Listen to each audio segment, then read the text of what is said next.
Hello, everyone, and welcome back to the podcast. I'm your host, Ajoe21love, here with another episode of Sports Review Topics, episode number 53.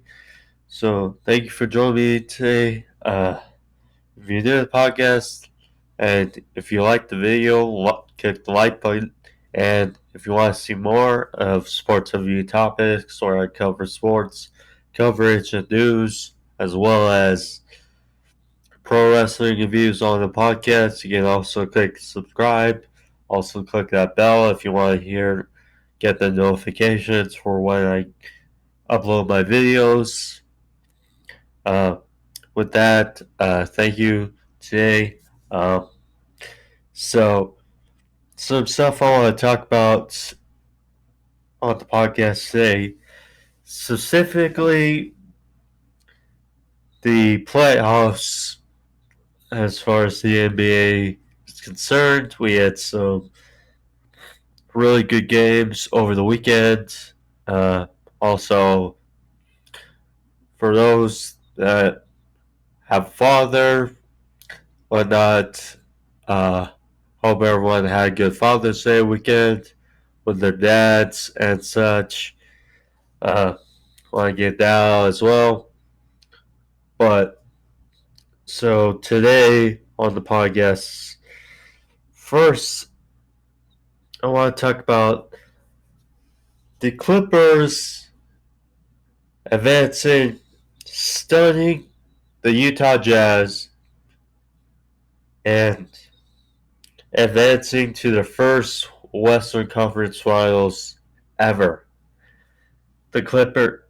Now, last year, we know the expectations for many were through the roof.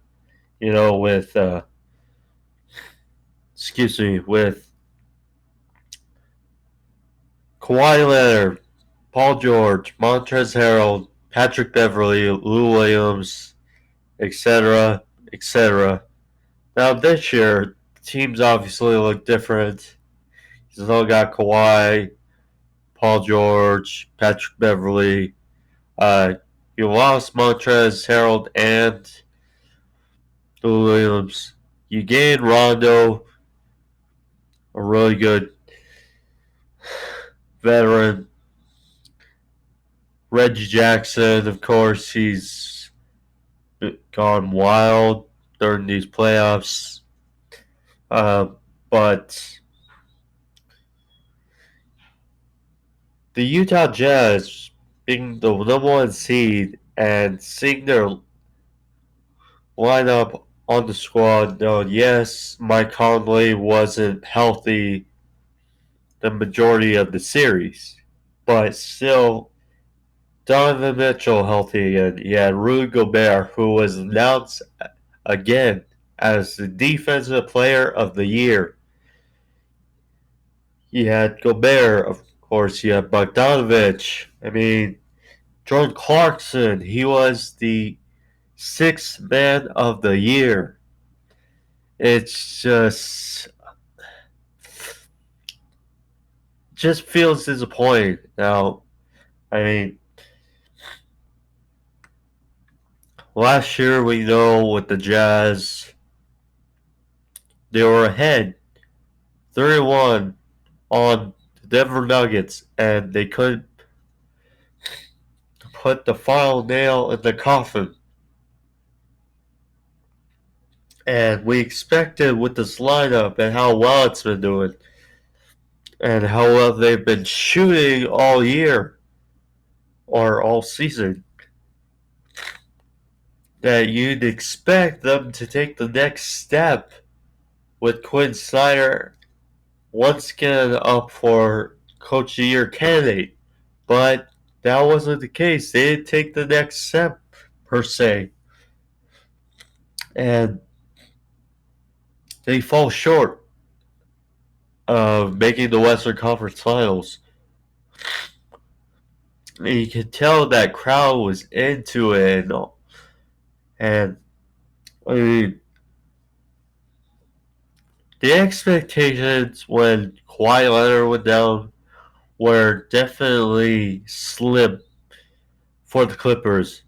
And Paul George has stuck tight, and Reggie Jackson,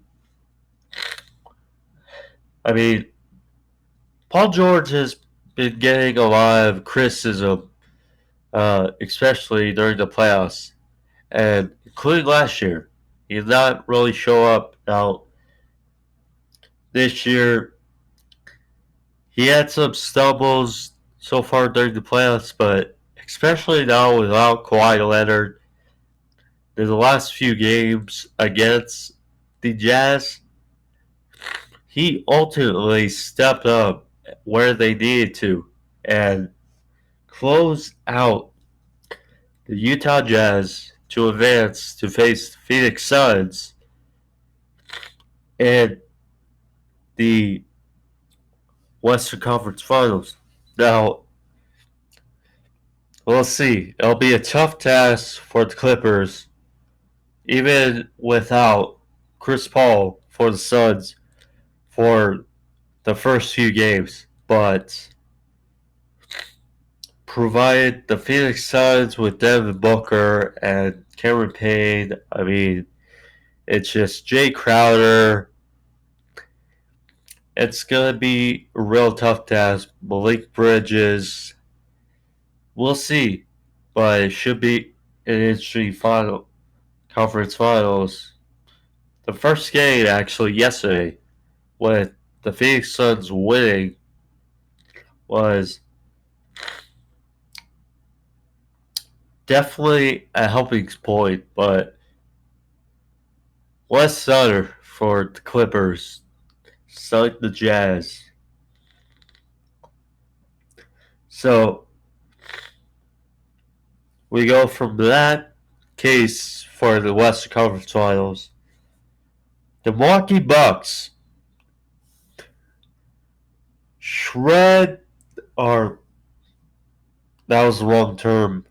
I would say got past the Brooklyn Nets by the tip of KD's toe. The tip of his toe. They advance. Now, credit. I mean, the one big that has been surrounding the Brooklyn Nets whole season long was health. That was the number one question. And I said it before, if and I think everyone could have seen that if they had stayed all healthy, then there is no team that can beat them. And, you know, they look great against the Celtics in the first round. And then against the Bucks, they're up 2-0. Look to be in full shape now. Yes, James Harden, he did not play the first 4 games. Yeah, he did not play the majority of the series. Excuse me. And then, Blake Griffin, he did good, really good. I mean, Joe Harris, he was iffy, and then it looked to be all in good shape, and then Kyrie Irving goes down while Harden, because it looked like they were going to be able to stay the course without Harden. And then next thing you know, Kyrie goes down. And then, Harden comes back. KD has a great game. Game 6. And then along Game 7, he had a great game as well. It's just the defense failed them, and like I said, the tip of the toe, which would have won the game, but instead went to overtime, and the Bucks just were able to close it out against the Brooklyn Nets. Now, I said it a few times, and I'll say it again, because now with Milwaukee eliminating the Brooklyn Nets, and they move on to the Eastern Conference Finals. Is this finally the year? Is this the year that Giannis and the Bucks take it all the way? Is ultimately the question, because we've been waiting for a couple years. Been MVP numerous times. They said, "Oh, he hasn't had much help around him." Now, as we've seen with this team dismantling the Heat, who dismantled them in the bubble last year, and then getting past this Brooklyn Nets team that had met much expectations going for them because of who were on their team. Now they move past the Eastern Conference Finals, and we'll see, because they got a very solid lineup, very solid behind Giannis. Chris Middleton, we know he's a baller. Brook Lopez. We got PJ Tucker, who's a solid defender, and Andrew Holiday. So we'll see.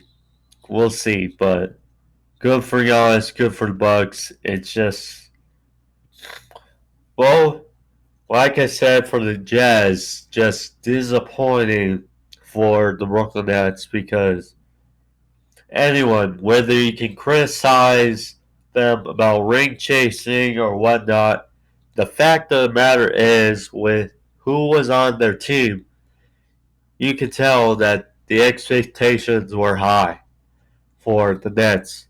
And the fact is, it just got away from them. So, now, talk a little before I get into fight Saturday night. So, Cedric Mullen. Now, the Baltimore Orioles have been arguably the worst team in the league of Major League Baseball this last season, or this current season, whichever you want to spin it. But the fact of the matter is, the Orioles have been bad. And Cedric Mullen has been basically their shining light throughout this season, which you could say, the Orioles aren't as good as the Blue Jays, so he won't be looked at as much as Vladimir Guerrero Jr., and they aren't as good as the Mets, so he's not going to be looked at as much as Jason Grom. But if the Orioles were just gaping through, now we still have quite a little bit of season to go, so we'll see. But it doesn't look like Mullins will get as much, despite his double-digit home run season as much love for the MVP as he probably would have gotten if the team was a little better. That's all I'll say.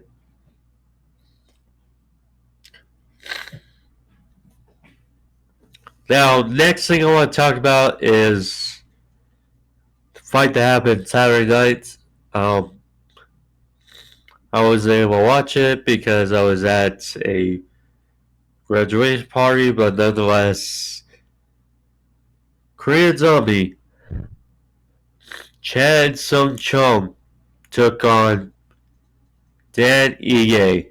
Now, in the main event of UFC on ESPN. Now, Dan Ige, he's a tough son of a gun. You know, you can tell from his fight against Calvin Kattar that he's tough and he can really. He's not an upper echelon of the 145-pound division, but he can definitely compete with anyone, I would say. And Korean Zombie, he's done really well. He's on now a win streak, a 4 straight. Korean Zombie, we'll just see. Because his fight against Brian Ortega, it was a bit disappointing. But I think that's just the level of Brian Ortega. And Korean Zombie, land more significant strikes. He controlled the pace. He landed 3 takedowns. It was his fight, and he took it home. So, good for Korean Zombie. Now, I want to look ahead to because we're now down to the Final Four for the NBA playoffs. So, the Eastern Conference Finals set as of last night. The Atlanta Hawks took care of the Philadelphia 76ers in Game 7. And they will now face the Milwaukee Bucks for the NBA Finals. Whereas on the other side of the coin, as I mentioned earlier, the Los Angeles Clippers, their first trip, to the Western Conference Finals against the Phoenix Suns. Now, both number 1 seeds eliminated. Only 1-2 seed is in the Final Four. So, very, very interesting. Also, speaking a little bit on the Sixers, Ben Simmons is a problem. Ben Simmons,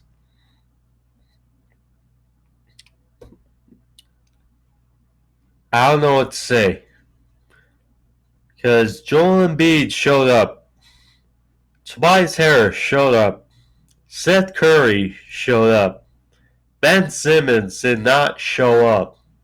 And the Game 7, where it's win or go home, you win, you're in the Eastern Conference Finals, have a chance to go to the NBA Finals to compete for a championship, which the Philadelphia fan base has been waiting for since this trust the process.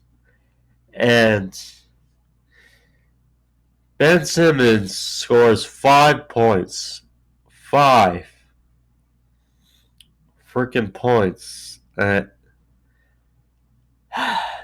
I feel for you, Philly. I feel for you.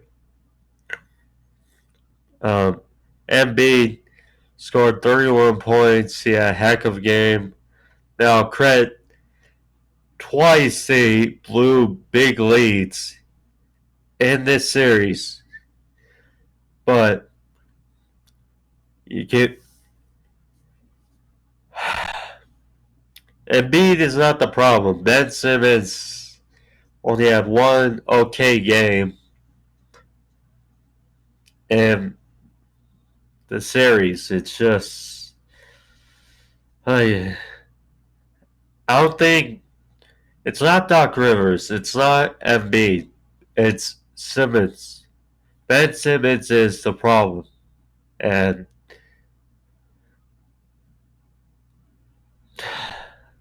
don't know what to say. But happy for Trae Young. Happy for Clint Capella. Happy for Bogdanovich. Lou Williams. They have a solid team in Atlanta. A very solid team, which, if the Milwaukee Bucks aren't careful, they will definitely regret it against the Atlanta Hawks. And we've seen throughout the series that fan base is energetic. They will definitely mess with you. I would say if you're in that arena and you're not careful, they will get into your head. And against the Knicks, they got it done. Against the Sixers, they got it done. Here against Milwaukee, they got to be careful. Otherwise, Trae Young, only 22, and he's a star in the NBA already. And he's motivated, and he can't be so reckless with the ball. That's all I'll say. Trae Young just needs to be calm, collected, do his thing, and perhaps the Atlanta Hawks have a chance. But we'll see.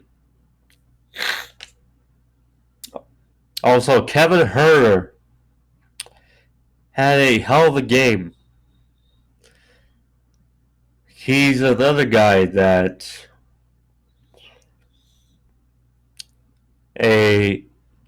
come out of the blue, just we'll see. We'll see that about that series. And then Clippers and the Suns. I've already smoked on it, but I will say that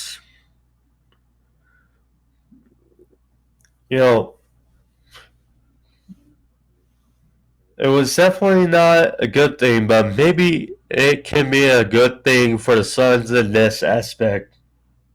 That Chris Paul is in health and safety protocols. Perhaps it's good in the sense that, okay, maybe because Chris Paul was basically the leader in prioritizing, assists, getting the ball around, shooting points when needed, but he's the distributor too. And now he's out, perhaps, because we saw it in Game 1 yesterday that where Devin Booker scored 40, Perhaps he can take a little bit of step up, and he can be that leader, and he can just open up more. He had his first ever triple-double in Game 1 yesterday.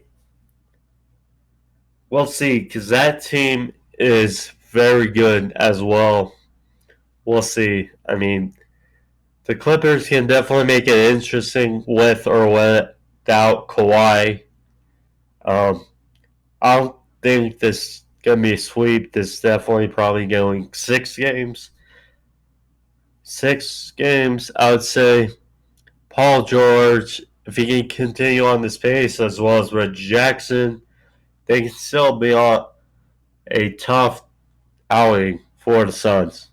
So we'll see. But nonetheless, that's all I have for today, guys. I hope you guys enjoyed it. Again, if you're new and you like the podcast episode, like and subscribe. Thank you. Again, hope everyone had a good Father's Day weekend. Hope everyone's being safe, having a good day. So, with that, thank you. Be safe and peace.